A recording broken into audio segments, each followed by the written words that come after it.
A paz do Senhor para os nossos queridos e amados irmãos e amigos que sempre acompanham aqui os nossos vídeos que nós fazemos sobre o estudo da revista da Escola Bíblica Dominical, lições para adultos da editora CPAD.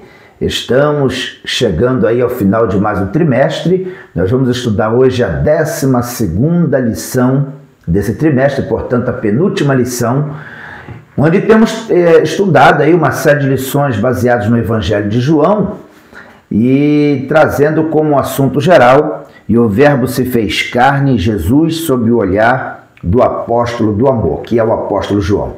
Este evangelho é um evangelho maravilhoso, temos aprendido muita coisa boa nestas lições. Na verdade, nós temos nos enriquecido com importantes informações que temos absorvido através do estudo dessas lições.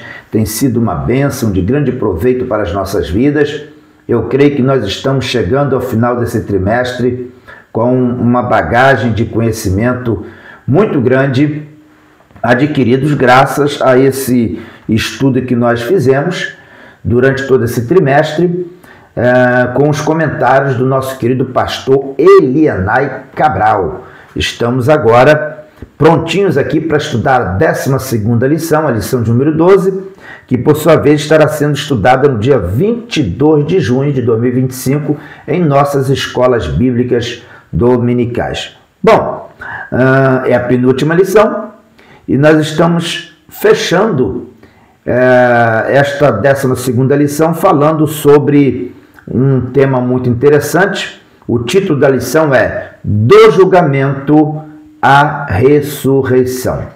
Nós vamos estudar na lição de hoje fatos históricos, mas essa lição não vai ficar restrita às questões históricas. Nós vamos estudar importantes fatos históricos narrados pelo apóstolo João a respeito do julgamento, da condenação de Jesus à cruz, a própria crucificação e a sua ressurreição. Esse assunto que nós vamos estudar nesta lição também está lá nos evangelhos sinóticos, também se encontra lá nos evangelhos sinóticos. Tanto Mateus quanto Marcos e Lucas também narram esses momentos mais agudos, vamos colocar assim, do ministério do Senhor Jesus, o ápice do ministério do Senhor Jesus. No entanto, como é de se esperar, nós temos aqui no Evangelho de João uma narração, melhor colocando, semelhante aos demais, mas dentro de uma ótica, dentro de uma visão de um apóstolo que andou com Jesus, que esteve com Jesus o tempo todo e que, por sinal, tinha um apreço muito grande da parte do Senhor Jesus para com ele. O apóstolo João era chamado o apóstolo do amor e era um apóstolo que tinha uma profunda relação de amizade, de intimidade com o Senhor Jesus. João esteve, juntamente com Pedro, com Tiago, nos momentos mais importantes do ministério de Jesus. Ele sempre esteve junto, ele sempre acompanhou. E essa narração do seu evangelho é uma narração feita com base naquilo que ele viu, e ele traz a sua versão, a sua visão, a sua forma de enxergar o ministério do Senhor Jesus, os acontecimentos que fazem parte do ministério de Jesus. E agora nós temos aqui, nesta lição que vamos estudar, a visão dele, o ponto de vista dele, as observações que ele fez em relação a esse ponto culminante do ministério do Senhor Jesus, que foi exatamente o seu julgamento, a sua crucificação e a sua ressurreição. Todos nós sabemos que o ponto principal, o ponto ápice, o ápice do ministério do Senhor Jesus é exatamente esse momento aqui. O momento em que Jesus, ele morre na cruz e ele ressuscita ao terceiro dia. É um fato histórico, muito marcante sob o ponto de vista histórico. Mas essa lição vai nos ajudar também a compreender que existe importantes aprendizados com esses fatos narrados aqui pelo apóstolo João, como foi narrado pelos outros apóstolos também. Nós temos aqui importantes aprendizados, importantes lições, importantes ensinamentos que nós devemos aplicar em nossas vidas para o nosso elevo espiritual. Portanto, vamos lá, vamos desfrutar de uma lição maravilhosa, extraordinária, que com certeza vai fortalecer a nossa fé, vai nos elevar a um grau de intimidade maior com o nosso Senhor Jesus. Porque fica muito claro nesses versículos que vamos ler aqui, nessa narração de João no capítulo 17, 18, 19 e 20, fica muito claro aqui a voluntariedade do Senhor Jesus, a entrega do Senhor Jesus em favor das nossas almas. Fica muito claro nesses capítulos o amor de Cristo por nós. Fica muito claro. E fica claro também aquilo que João diz desde o princípio do seu evangelho, que Jesus era 100% Deus, 100% homem, e como homem ele se entregou, morreu por nós, pelos nossos pecados, para pagar a nossa dívida, e ele ressuscitou ao terceiro dia para que nós tenhamos a esperança e a convicção de que um dia também nós iremos ressuscitar e estaremos com ele para sempre. Então, temos aqui, nesses capítulos finais do Evangelho de João, uma mensagem de esperança, de fortalecimento da nossa fé, de edificação para as nossas vidas.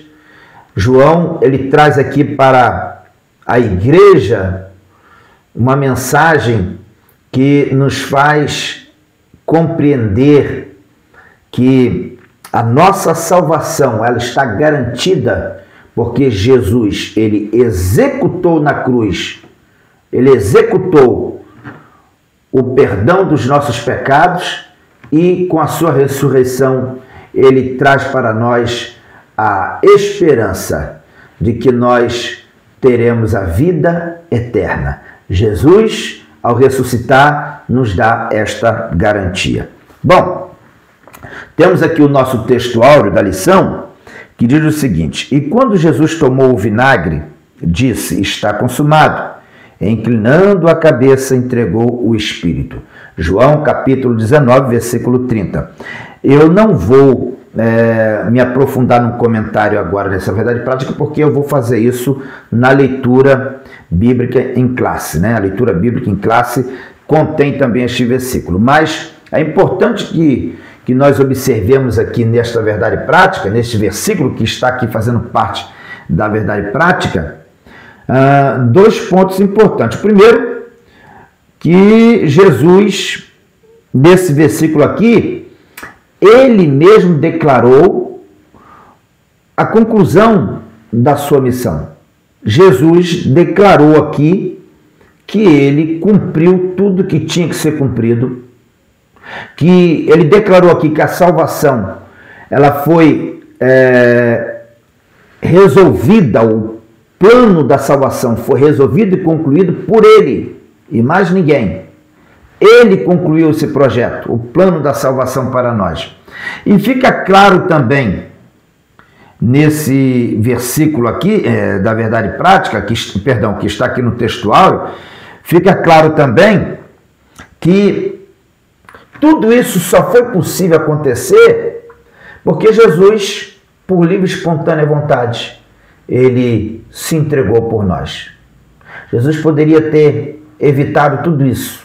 Jesus poderia não ter morrido na cruz. Ele poderia ter rejeitado esse plano. Ele poderia ter voltado atrás antes de ser condenado à morte, primeiro pelos judeus e depois pelos romanos. No entanto, Jesus voluntariamente aceitou passar por todas as agruras, por todos os sofrimentos, por todas as agonias. Ele aceitou enfrentar todo aquele quadro difícil, de profunda aflição e dor. Mesmo sendo inocente, ele aceitou passar por tudo aquilo. E ele se entregou para perdão dos nossos pecados. Jesus, sim, ele se entregou. Foi ele que deu a sua vida por nós. Portanto, meus irmãos, esse textual é de uma profundidade muito grande.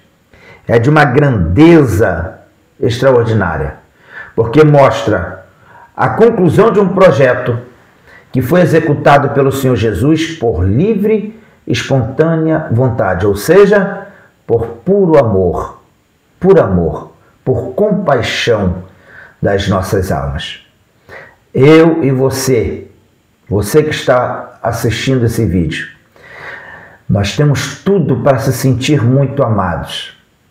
Precisamos nos sentir amados, ainda que sejamos rejeitados por alguém, desprezados por alguém, ainda que alguém não dê a nós o devido valor, que nos menospreze, ainda que você em algum momento, por conta das atitudes de alguém, se sinta abandonado, você nunca deve aceitar essa ideia, porque você foi amado pelo Senhor, é amado pelo Senhor.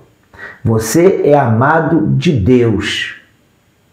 E o amor de Deus por você foi tão grande a ponto de entregar o seu filho por você. E o amor desse filho foi tão grande que mesmo ele tendo totais condições de evitar essa morte, ele aceitou morrer por mim e por você, para nos dar a bênção da salvação, mesmo nós não sendo dignos, mesmo nós não sendo merecedores, mesmo sendo nós tão falhos, porque mesmo depois de convertido, todos os dias temos que pedir perdão pelos nossos erros. Mas o Senhor nos amou, e Ele nos ama, e Ele continuará nos amando com um amor incondicional, inexplicável, um amor que não se pode comparar, não se pode mensurar, não tem como explicar este amor. Ele é inexplicável, ele é incomparável, ele é imensurável, ele é incondicional. Por que Deus te amou? Por que Deus me amou? Por quê? Por que Jesus aceitou morrer na cruz por mim e por você? O que nós temos de bom? Se já nascemos com a natureza pecaminosa. Na verdade, Jesus sabia que nós não tínhamos nada de bom a oferecer. No entanto, foi por amor. Por esse amor sem explicação. Um amor que nós, por mais que digamos que somos gratos, nunca vamos retribuir à altura. Mas Ele nos amou.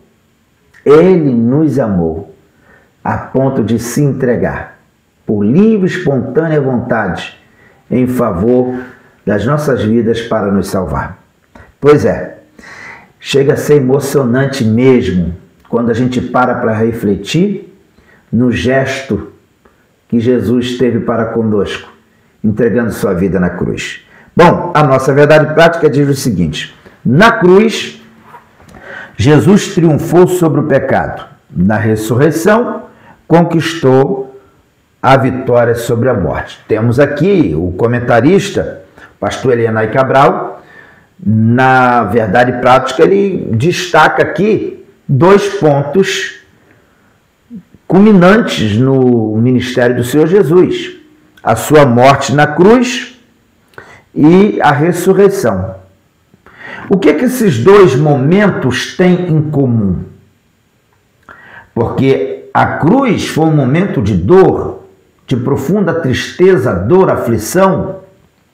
A ressurreição foi o momento da do ressurgimento, mas na verdade, tanto o momento da crucificação quanto também o momento da ressurreição foram momentos de vitória.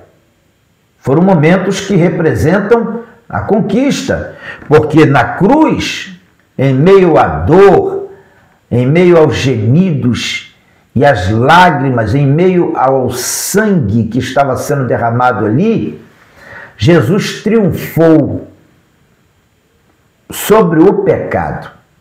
Ele pagou o preço dos nossos pecados. E na ressurreição, nós temos ali a vitória sobre a morte em Jesus. Porque em Jesus, nós somos vitoriosos diante da morte. A morte de Jesus nos trouxe o perdão dos pecados. A ressurreição de Jesus nos trouxe a convicção de vida eterna, a certeza de vida eterna, a garantia de vida eterna. Então, o que esses dois fatos têm em comum, a morte e a ressurreição de Jesus, o que esses dois fatos, esses dois momentos nos trazem em comum é que Jesus venceu. Na cruz, venceu o pecado. Na ressurreição, Jesus venceu a morte. E tudo isso ele fez por mim e por você. Bom, a nossa leitura bíblica em classe se encontra em João, capítulo 19, versículos 17 até o versículo 30, e também João, capítulo 20, versículos 6 até o versículo 10. Eu recomendaria aos meus amados irmãos que estão estudando conosco essas lições, recomendaria a vocês que vocês façam uma leitura desses últimos capítulos do Evangelho de João e vocês façam isso tudo de uma vez só. Seria interessante que vocês pegassem lá desde o capítulo 18 de João, que narra ali Jesus sendo preso no Getsêmani, e logo depois nós temos Jesus sendo julgado no Sinédrio. Seria interessante que vocês pegassem ali do capítulo 18, lessem o capítulo 18, e aí vocês vão pular depois para o capítulo 19, que já tem aqui um trecho aqui na leitura bíblica em classe, e aí vocês vão para o capítulo 20. Fazendo a leitura desses 3 capítulos, vocês vão ter uma ideia melhor, uma ideia mais clara desses acontecimentos que se deram nesse momento crucial, nesse momento culminante no ministério do Senhor Jesus. Tá bom? Bom, no capítulo 19 temos aqui alguns versículos que nós vamos comentar, que são a base da lição de hoje. Capítulo 19, versículo 17 diz o seguinte: E levando ele as costas à sua cruz, saiu para o lugar chamado Calvário, que em hebraico se chama Gólgota, onde o crucificaram, e com ele outros 2, um de cada lado e Jesus no meio. Pois é, olha a importância de vocês lerem o capítulo 18 e o capítulo 19. Porque no capítulo 19, como eu falei para vocês, Jesus é preso no jardim do Getsêmani. Depois ele é julgado no Sinédrio. Pedro nega Jesus 3 vezes. Jesus passa por um julgamento, diga-se de passagem, injusto, porque Jesus foi julgado de madrugada. Jesus foi julgado no Sinédrio de madrugada. Pois é, e depois desse processo, depois desse julgamento, os judeus ali do Sinédrio levaram Jesus para ser julgado pelos romanos, porque eles entendiam que Jesus deveria ser julgado pelos romanos e, de certa forma, eles estavam tirando de si a responsabilidade no entendimento deles. Apresentaram Jesus a Pilatos, acusaram Jesus de insubordinação, de rebeldia contra o império, contra César, e usaram esse argumento justamente para convencer a Pilatos de que Jesus era passivo de condenação. Todos nós sabemos que Pilatos, de certa forma, relutou em condenar a Jesus, mas a pressão era grande. Os judeus colocaram Pilatos numa situação muito delicada, porque eles chegaram a dizer para ele: se você não condenar esse homem à morte, você não é amigo de César, porque esse homem, dizendo a respeito de Jesus, esse homem diz ser rei, e nós não temos nenhum rei senão César. Os judeus falaram isso para Pilatos. Os judeus rejeitaram Jesus como rei e disseram a Pilatos para condenar a Jesus, porque Jesus se posicionava como rei. E eles diziam que não tinha outro rei senão César. Pilatos, sem ter para onde correr diante da pressão, acabou cedendo a esta pressão, condenando Jesus à morte. Mandou que Jesus fosse chicoteado com 40 açoites. Rasgaram as vestes de Jesus, humilharam Jesus, esbofetearam Jesus. E depois que ele fez isto, trouxe Jesus diante da multidão que estava ali para presenciar a condenação de Jesus, e apresentou também Barrabás para que a população escolhesse entre um ladrão, um rebelde, um criminoso e o Senhor Jesus, que estava ali apenas por ser acusado, né, de ser o rei dos judeus. E aquela população que estava ali, aquela multidão, induzida pelos sacerdotes, pelo sinédrio, induzida pelas autoridades, pediram para libertar a Barrabás e condenar Jesus à morte. Era costume libertar alguém na Páscoa. E infelizmente que eu estou falando sob o ponto de vista humano, porque na verdade, felizmente, né? Porque Jesus morreu por nós. Se Jesus não tivesse morrido por nós, nós não seríamos salvos. Não haveria outro meio de alcançar a salvação senão através do sangue de Jesus. E Pilatos, vendo aquela multidão pedindo para que Barrabás fosse solto e crucificasse Jesus, não teve outra alternativa senão crucificá-lo. E aqui no capítulo 19, versículo 17, o que temos aqui, já é o momento em que Jesus, depois de receber as chicotadas, depois de Jesus ser julgado, humilhado, rejeitado diante daquela multidão, Pilatos ordena que se coloque sobre ele a cruz, porque era costume o condenado carregar o seu próprio madeiro. Era costume que o próprio condenado carregasse a cruz até o Monte Calvário, até o Gólgota, que significa caveira. E assim aconteceu. Jesus carregou aquela cruz, castigado, ferido pelas chicotadas, com a sua cabeça sangrando, com aquela coroa de espinho que lançaram sobre ele, que com certeza o machucou muito. E Jesus foi carregando aquela cruz, subindo em direção ao Monte Calvário. Foi morro acima. Em um dos evangelhos nós temos a narração de que Jesus caiu algumas vezes. Obrigaram um certo homem sirineu a ajudar a Jesus. E por alguns momentos aquele homem foi obrigado e ajudou Jesus a carregar a cruz, mas no decorrer de todo o trajeto foi Jesus que conduziu. Uma cruz que na verdade não era dele, era do sirineu, era minha, sua, era de todos nós, mas Jesus carregou por nós. E assim ele levou até ao Monte Caveira, ao Monte do Calvário, para ali entregar a sua vida em favor de nós. Versículo 18 diz, onde o crucificaram, e com ele outros dois, um de cada lado e Jesus no meio. Jesus foi carregando aquela cruz, e ao chegar no Gólgota, colocaram Jesus entre dois ladrões, entre dois homens.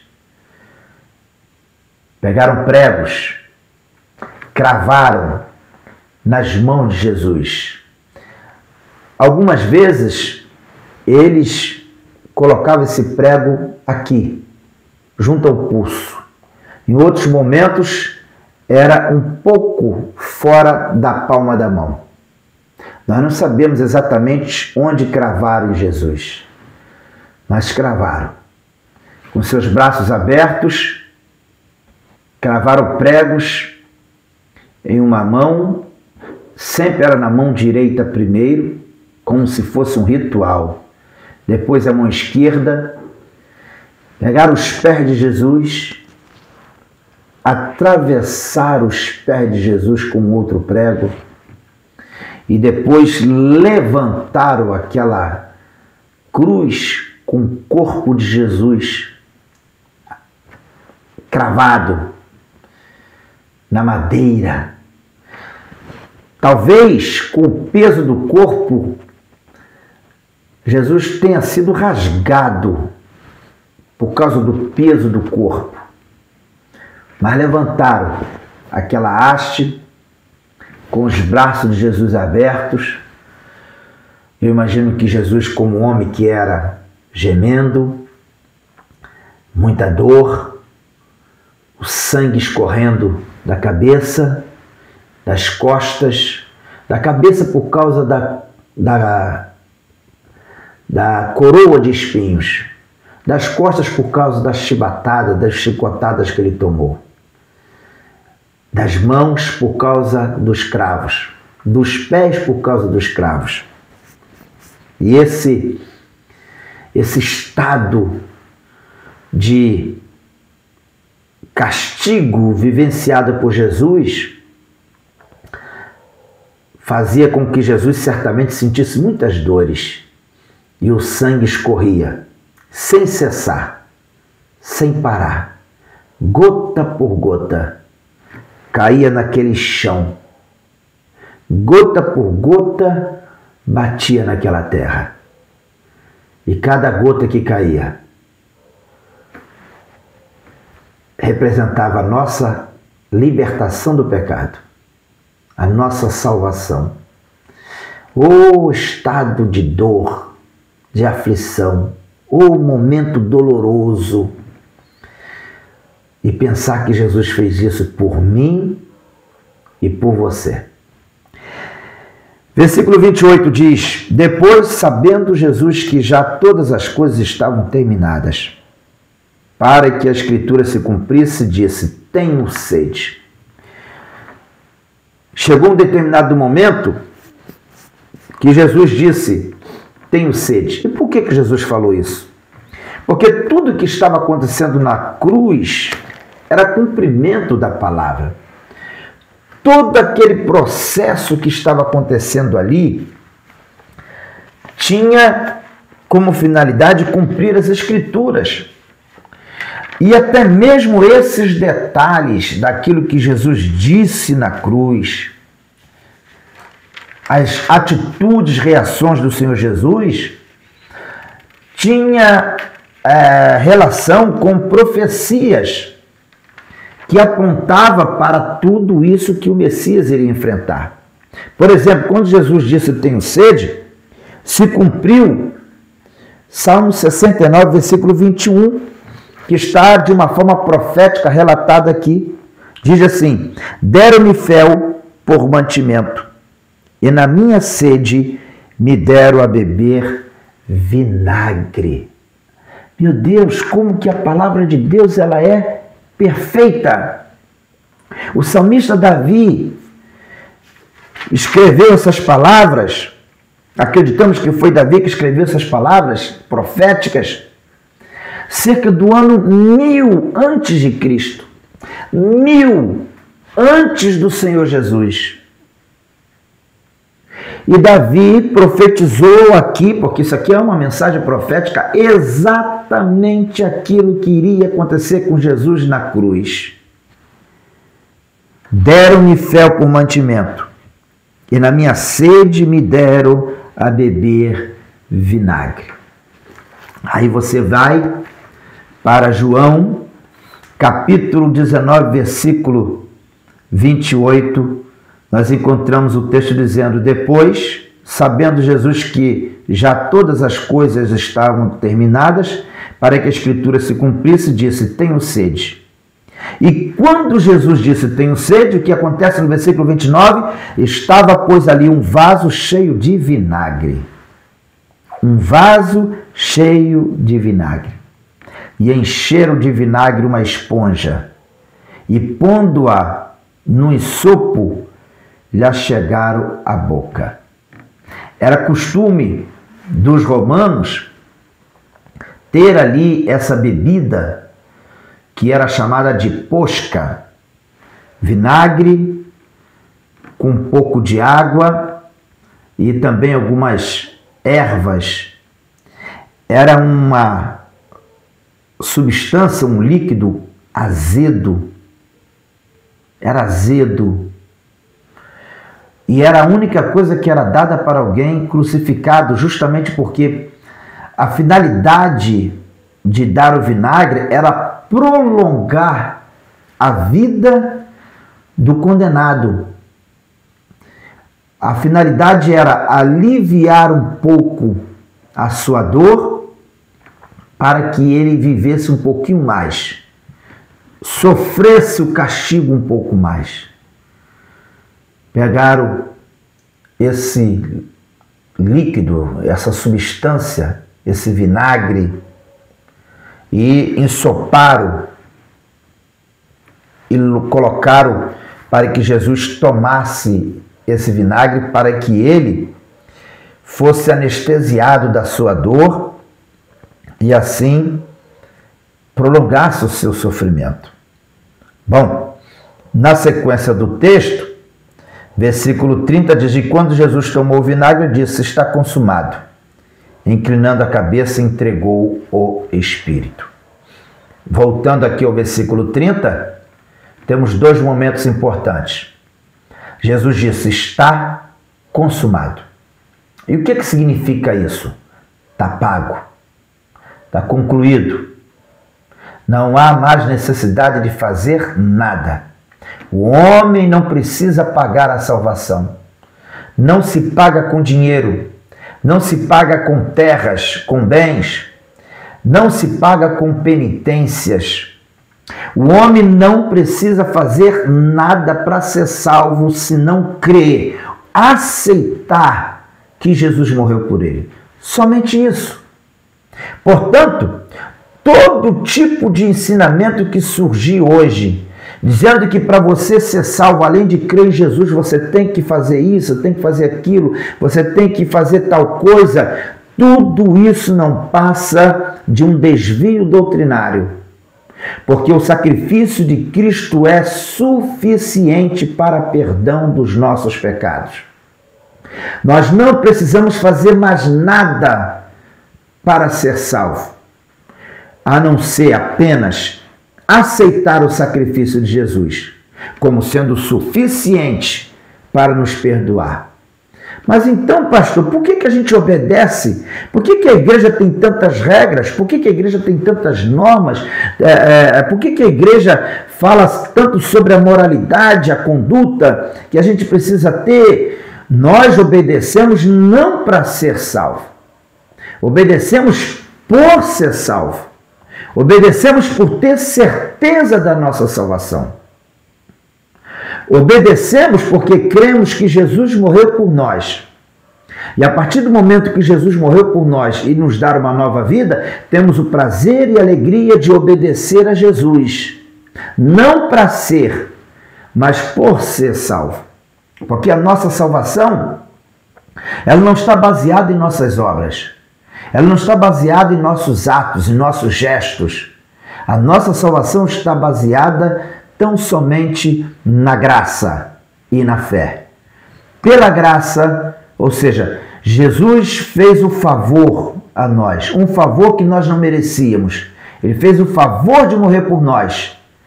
E mediante a fé, nós alcançamos a salvação. Se crê no Senhor Jesus e será salvo tu e tua casa.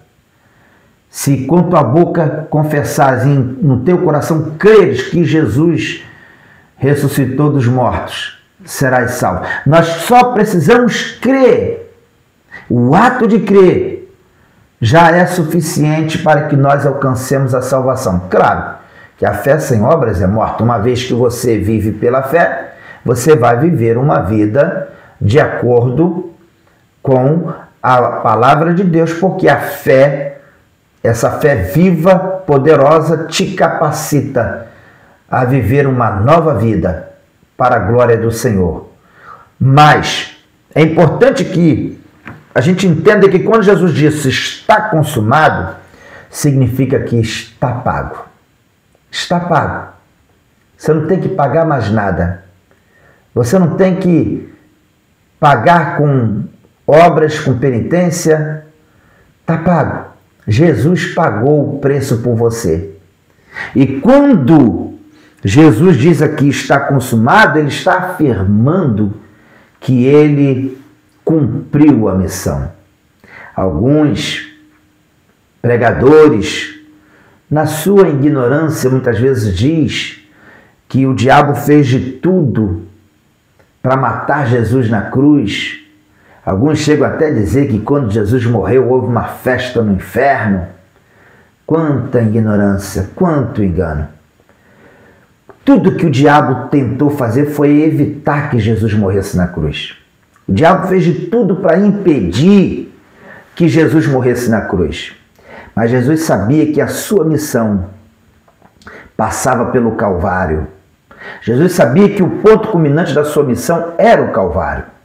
E quando Jesus disse ali, está consumado, Jesus está dizendo assim, eu concluí, eu venci o pecado, eu venci o mal, eu venci pelos meus, venci pelos escolhidos, venci por todos aqueles que me aceitarem pela fé. Então Jesus disse, está consumado, está concluído, está resolvido o problema do perdão dos pecados, está pago o preço pelos pecados dos homens. Deu para vocês compreenderem? E o outro ponto importante desse versículo está exatamente na segunda parte do versículo, quando João narra, e inclinando a cabeça, entregou o Espírito. Jesus se entregou por nós. Foi um ato voluntário. Foi um ato voluntário. Se Jesus quisesse, não morreria. Se Jesus resolvesse, e olha que ele foi tentado até o fim,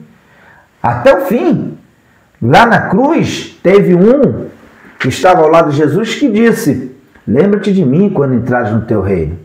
Mas o outro dizia, desce daqui, salva-te, salva nós, tu não és o Cristo, tu não és o Messias, salva-te e salve a nós também. Nós sabemos pela Bíblia que existia uma multidão que estava ali acompanhando aquele espetáculo de horror, e eles também diziam a mesma coisa, tu não és o Filho de Deus? Salva-te, sai daí, sai dessa cruz. E tudo isso, na verdade, fazia parte de uma ação diabólica para tentar fazer Jesus interromper o processo. Mas glória a Deus, porque Jesus foi até o fim. Resistiu a todos esses desafios que eram impostos, que eram feitos a ele. E ele suportou até o momento em que, aqui no versículo 30, diz que ele entregou o seu espírito. Ele disse, está consumado. Pai, nas tuas mãos eu entrego o meu espírito. E a Bíblia diz que, inclinando a cabeça, entregou o espírito. Não foi a derrota, não foi humilhação, foi o triunfo, foi a vitória do céu, a vitória do Senhor Jesus, foi a vitória nossa, a vitória sobre o pecado. Quando Jesus inclinou-se e entregou o Espírito, naquele momento, nós vencemos juntamente com ele o pecado. Devemos, irmãos, compreender? Agora nós temos o outro texto, João capítulo 20, versículo 6, que diz: chegou, pois, Simão Pedro, que o seguia, e entrou no sepulcro e viu no chão os lençóis. Versículo 7, e que o lençol que tinha estado sobre a sua cabeça não estava com os lençóis mais enrolado no lugar à parte. Então entrou também o outro discípulo que chegara primeiro ao sepulcro e viu e creu, porque ainda não sabiam a Escritura, que diz que era necessário que ressuscitasse dos mortos. Tornaram, pois, os discípulos para casa. Temos aqui em João capítulo 20 um outro momento da vida de Jesus. Se no capítulo 19 nós temos a narração da sua morte na cruz e o derramamento do seu sangue, se temos aqui o triunfo de Jesus sobre o pecado, agora no capítulo 20 nós temos o triunfo do Senhor Jesus sobre a morte. Encontramos aqui um cenário onde Maria Madalena vai até o sepulcro. Chegando lá, ela vê o sepulcro vazio, aberto. Ela avisa aos discípulos a experiência que ela vivenciou, né, pois Jesus havia ressuscitado. A Bíblia diz que Pedro e João, ele não fala o nome dele aqui, ele coloca na terceira pessoa, mas quando ele fala aqui, então entrou também o outro discípulo, ele está se referindo a ele mesmo. Ele narra na terceira pessoa aqui. Então ele diz que ele e Pedro foram até o sepulcro. Chegando lá, ele chega à porta do sepulcro, ele chega primeiro que Pedro, chega à porta do sepulcro, mas ele não entra. Pedro entra, e aí eles acabaram constatando que estava ali alguns lençóis no chão, e o lençol que estava na cabeça do Senhor Jesus, eles percebem que ele está arrumadinho, ali no canto, está arrumadinho.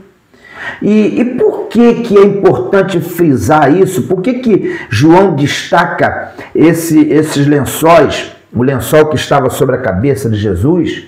Por que ele destaca aqui esse lençol arrumado?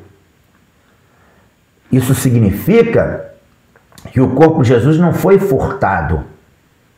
Não foi furtado, porque alguém que chegasse ali e roubasse o corpo de Jesus, não duvido, com certeza não iriam ter paciência para arrumar um lençol. Com certeza eles pegariam o corpo de Jesus, sairiam correndo e deixariam ali tudo desarrumado, porque era um furto.